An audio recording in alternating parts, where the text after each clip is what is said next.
krídla letiska Sliač. Letisko Sliač zažilo krásnu chvíľu, pretože v týždni bola slávnostne otvorená vzletová a pristávacia dráha, kde sa MiGy 29 už najbližší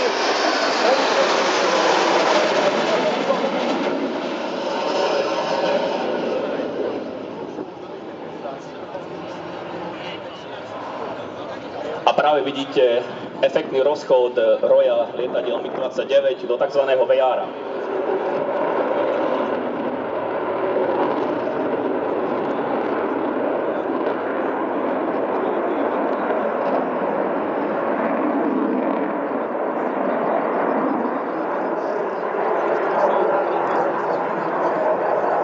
Smerom od miesta Piešťan. Tieto veľké uhly nábehu dovolujú lietadlu MiG-29 lietať vo veľmi širokej škále rýchlosti, a to od takýchto nízkych rýchlostí až po vysoké nadzvukové.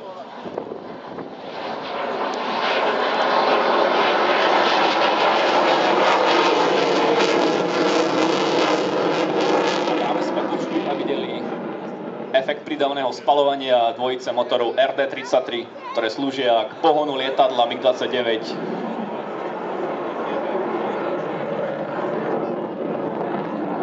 Zvládať obrovské uhly nábehu lietadlu MiG-29 je umožnené vďaka konštrukcii hybridného krídla, ktoré je zložené, dá sa povedať, ako keby z dvoch krídel. V prednej časti lietadla je krídlo s veľkým uhlom šípu,